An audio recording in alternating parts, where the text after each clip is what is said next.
allons-y pour une belle soirée et un atelier avec Vincent Delphos. Bonsoir à toutes et à tous et bonsoir à toi Vincent. Bonsoir Annelise, bonsoir chacune, chacun. Comment tu vas ce soir? Comment je vais ce soir? Juste à cet instant, un petit peu agité. Voilà, Oui, j'ai la tête dans l'atelier, du coup, ça bouillonne à l'intérieur. Et en même temps, d'accord. très réjoui de cette occasion de partager quelque chose qui me passionne. Et puis, Oui, il y a 20 cm de neige devant chez moi. Et voilà, ça me porte cette beauté. waouh, c'est super important la beauté. On en parle souvent en communication non violente et on va parler de tout Oui, ça. J'ai très hâte que tu nous racontes tout ça, qu'on vive ce bel atelier. On vous invite à nous rejoindre parce que là, on va passer un petit quart d'heure avec vous à discuter de l'atelier, de quoi on va parler. Donc, l'atelier qui fait suite à la conférence J'ose être moi pour une rencontre de cœur avec l'autre.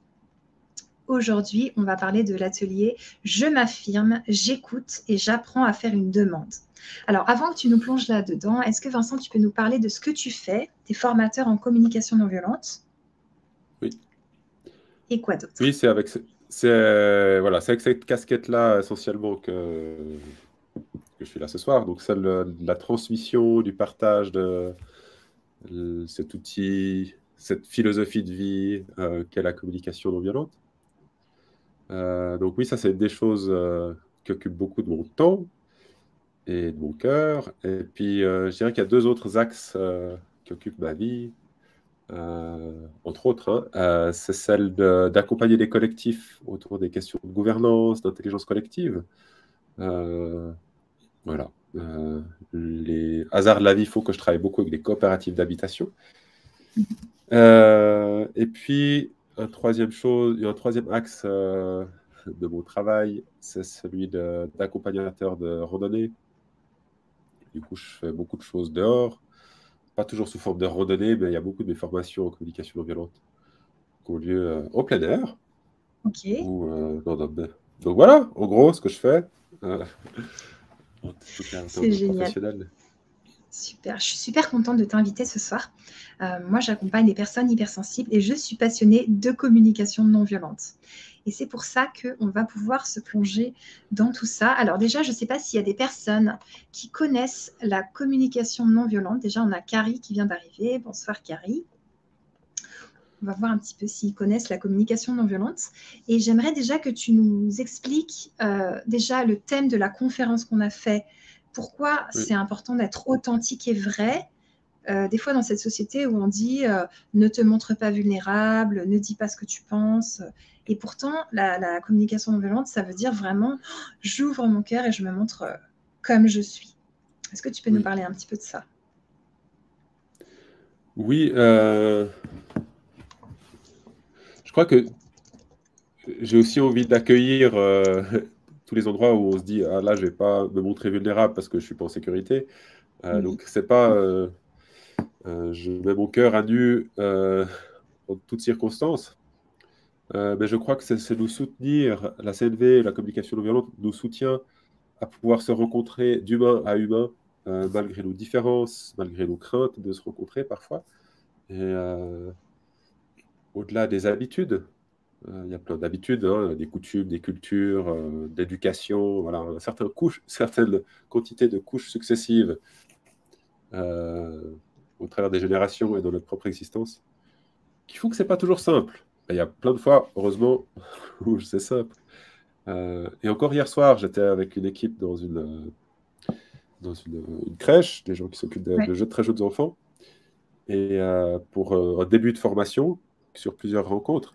Et ils partageaient leur soif de se rencontrer entre eux, juste parce que par la force de l'intensité des journées, il n'y avait pas l'espace, et puis que qu'en général, il y avait l'espace, il y avait trop de fatigue, ou pas le temps. Et déjà, juste en quelques heures, et voilà, une forme de confiance, de lien, il y a quelque chose qui se crée quand on se rend compte que l'autre est tout aussi humain que nous, malgré nos différences. Waouh, waouh, waouh. Voilà, je ne sais pas Merci. du tout si j'ai répondu à ta question, mais Si, si, si, ça irait. en tout cas, c'est ça qu'on essaye de faire. Si on en a envie, hein, Bien sûr, de bien sûr. nouveau. si ça devient une contrainte supplémentaire de notre existence et qu'on préfère faire toute autre chose, grand bien nous fasse. Alors, on vous invite à revoir la conférence qu'on a vécue avec Vincent, qui est vraiment géniale, qui s'appelle La CNV, j'ose être moi, pour une rencontre de cœur avec l'autre. Et ensuite, vous pourrez venir donc à cet atelier ou directement vous prenez l'atelier qui est maintenant. Donc, je vais vous mettre le lien dans le chat et vous pouvez le trouver aussi sous la vidéo. Et puis, moi, il m'intrigue cet atelier. J'ai vraiment hâte qu'on le vive parce que je sais que je vais apprendre plein de choses avec toi, Vincent. Je te remercie en tout cas Peut-être, oui. cette présence que tu nous offres ce soir. Donc, on commence par s'affirmer. Ensuite, on écoute. Alors, on s'écoute soi, on écoute l'autre. Et j'apprends à faire une demande parce que c'est pas si simple, une demande. Il y a des façons de la faire. On ne peut pas dire je veux que tu m'aimes toute ma vie, à tout moment, toujours de la même façon, nuit et jour. Sinon, la demande, elle est genre impossible. Est-ce que tu peux nous parler un peu de tout ça? Oui, j'ai parlé juste avant du lien, donc c'est de ça il s'agit essentiellement. C'est-à-dire que pour s'affirmer, ça demande déjà d'être au clair sur qu'est-ce qui se passe en moi. Donc s'affirmer, c'est pas juste occuper tout l'espace. C'est comment est-ce que j'ose dire, est-ce que je prends le risque de dire ce qui est vivant chez moi. Et écouter, dans mon sens, mais bon, déjà dire s'écouter, d'être à l'écoute de la disponibilité de l'autre, de sa réalité, et que si on n'est pas du tout prêt à entendre la réalité de l'autre, c'est sans doute qu'on a déjà besoin de s'écouter encore un peu davantage. Et une fois qu'on est branché sur le même canot, ça ne veut pas dire qu'on est d'accord, mais une fois qu'il y a une forme d'ouverture du cœur entre les deux personnes, mais parfois on n'est pas deux, on est plusieurs, hein, on est bien d'accord. C'est plus simple de symboliser moi et l'autre.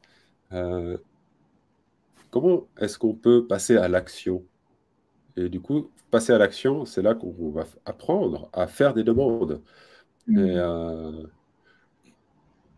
faire une demande, c'est pas juste dire s'il te plaît, d'accord? On a beaucoup entendu ce truc-là, et je le vois encore autour de dit le mot magique. En fait, on se rend assez vite compte que c'est pas du tout magique. Ouais. Que c'est juste pour répondre à la peur des parents que leur enfant passe pour quelqu'un de mal éduqué, j'en sais rien quoi. Mais comment est-ce qu'on peut réellement faire une demande qui soit vécue comme un cadeau? Marshall Rosenberg, qui a modélisé la communication non violente, dit vraiment ça et dit que une demande qu'on fait à l'autre, c'est un cadeau qu'on lui offre. On lui offre la possibilité, une occasion de nous rendre la vie plus belle. Wow. Et en même temps, comment est-ce qu'on peut faire en sorte que ce cadeau soit reçu comme un cadeau autant que possible? Et c'est là où on va voir comment est-ce qu'on peut maximiser les chances. De nouveau, si c'était magique et mathématique, ça se saurait. Et en revanche, ou parfois on pose des demandes qui sont mal formulées, ou plein de fois on ne fait pas du tout de demandes. On s'affirme, avec plein d'émotions, on pousse des gueulets parfois, puis on attend qu'il y ait un miracle qui se passe. Mais on n'a pas du tout été au clair sur qu'est-ce qu'on demandait, en fait. Ouais. Et on attend peut-être que l'autre devine, alors que nous-mêmes, on ne sait pas. Donc, de nouveau, les probabilités que ça arrive sont assez minces. Donc, le but, c'est quand même que les deux personnes puissent nourrir leurs besoins ou en tout cas avoir les besoins entendus sans qu'il y en ait un qui domine l'autre. Moi, ça me fait penser que vraiment, pour moi, la CNV, ça a changé ma vie. Et là, les gens qui voient la CNV, ils se disent, mais qu'est-ce que c'est, tu vois? C'est un langage et à quoi ça sert? Mais ça peut révolutionner vos relations.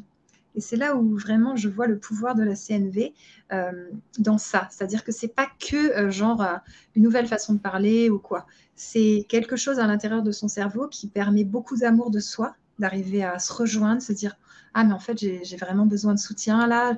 Donc moi-même je vais m'écouter, je vais écrire pour me comprendre, pour pouvoir ensuite aller rejoindre l'autre personne. Plutôt qu'avant, j'aurais dit je ne peux pas rejoindre l'autre, je ne suis pas bien parce que moi-même, je n'ai même pas pensé à m'écouter. Qu'est-ce que tu en penses du fait de revenir à soi tout le temps? En fait, c'est revenir à soi pour être au clair sur ce qui se passe, sur quelle est mon intention. Dans le sens où si je fais ma demande et que j'ai pas du tout confiance que l'autre il va répondre librement, ou que j'ai peur de manquer et puis du coup je fais ma demande mais qu'il y a une forme d'exigence euh, ou de course à la possession de quelque chose, ça va pas nourrir ce monde de connexion, ce monde de lien. En fait, c'est comment est-ce que Mhm. je peux faire des demandes. Donc, en gros, faire bouger ma vie, des demandes à moi et à l'autre, hein, ça fait des demandes à plein de gens, euh, tout en tenant compte de l'autre, avec la confiance que l'autre, il va vouloir contribuer librement et puis que on n'est pas en train de tenir une ardoise de j'ai répondu à 3 demandes et toi que une, alors maintenant tu en as 2 de retard. Il y a quelque chose qu'on est bien au-delà de ça. Tout Euh, à fait. Comment est-ce qu'on peut arriver dans cet endroit-là où on n'est plus en train de compter, on est juste en train de se donner des infos, de se donner des cadeaux. Voilà ce qui serait trop cool pour moi, c'est que tu fasses ça. Est-ce que tu es d'accord? Et puis là, on peut être ouvert au non et dire, OK, bah, si ce n'est pas possible avec toi, si ce n'est pas possible de cette manière, comment est-ce que je peux quand même avancer dans les choses qui comptent pour moi? Merci Vincent. Ben voilà, ce qui serait trop cool pour nous, ben, c'est d'avoir découvert la CNV et ce soir, vous avez l'occasion, peut-être pour certains et certaines, de la découvrir dans cet atelier. Donc, si vous avez envie, vous saisissez cette occasion pour vivre de nouvelles choses, pour changer votre vie et qu'il se passe peut-être des choses inattendues et très réjouissantes. Donc, on va aller vivre ce moment. Est-ce que, Vincent, pendant que je fais mes petits clics, une personne qui n'a jamais fait de communication non violente peut venir? Absolument. Il n'y a aucun prérequis nécessaire euh, parce qu'on s'adresse juste aux humains que nous sommes. Et puis, parfois, c'est même au service de ne pas trop savoir. Parfois, plus on croit savoir, plus on essaie de comprendre, mais c'est plus des choses à ressentir qu'à comprendre. Donc, si vous êtes vivante, vivant, donc vous avez un corps qui ressent des trucs, ça suffit pour venir. Waouh, ça marche. Et est-ce qu'il faut prendre un stylo, un cahier, des choses comme ça? Ça soutient d'avoir de quoi écrire, donc du papier, un crayon, ou enfin, ce que vous appréciez pour écrire. Pour prendre quelques notes, parce que je vais vous inviter à prendre quelques notes de ce qui se passe. Super. Et puis, si Et vous préférez écrire sur votre tablette ou iPhone ou Dieu sait quoi, ça va très bien aussi. d'accord, d'accord. Et est-ce que, qu'est-ce que je voulais te dire? Ouais, pourquoi on commence par la demande? Et tu sais, la demande en communication non violente, c'est la fin de l'étape. Oui. Donc, tu veux nous expliquer? Pourquoi on commence par la demande? J'ai pas compris Non, ta pourquoi question. l'atelier est sur la demande directement? Pa- Pourquoi? Parce que c'est au final, c'est le but recherché, c'est qu'on va faire des demandes. C'est ça, clairement. Euh, il y a vraiment quelque chose, la communication non violente, certes, ça nous apporte, comme tu l'as dit, ça nous apporte du bien-être, ça transforme nos vies, mais le but, c'est pas juste d'aller mieux, c'est de transformer le monde. Et du coup, d'oser aller faire des demandes pour soi, pour l'autre, pour la vie. Et Marshall Rosenberg disait, si vous faut retenir 3 choses de la communication non violente, c'est demander, demander, demander. Génial. Donc, Ok. faut oser demander. Et au pire, on nous dit non. Mais il y a des chances qu'on nous Hmm. dise oui. Et du coup, il y a des choses incroyables qui se passent. Et même avec des noms, il y a tout un possible qui s'ouvre. C'est pas la fin, mais c'est le début de l'aventure. Hmm. Ouais, et puis en plus, moi, je dis encore un truc et après, je fais mon dernier petit clic et on Ouais. y va. C'est que la communication non violente, tu vois, ça m'a apporté vraiment une connexion à moi-même très, très intense et beaucoup plus de respect de moi-même et d'amour de moi. Alors que avant, voilà, tu essaies de régler des conflits, tu te prends la tête avec un tel, tu comprends pas trop ce qui se passe, tu es un peu chahuté par les vagues dans un torrent, tu vois, par les remous. Oui, Alors que une fois que tu commences à avoir des vraies clés de j'ai besoin d'empathie, je m'en donne et quand j'en ai reçu assez, bah, je vais vers l'autre, ce genre de clés qu'on apprend en communication non violente, eh bien, ça change la vie. je confirme.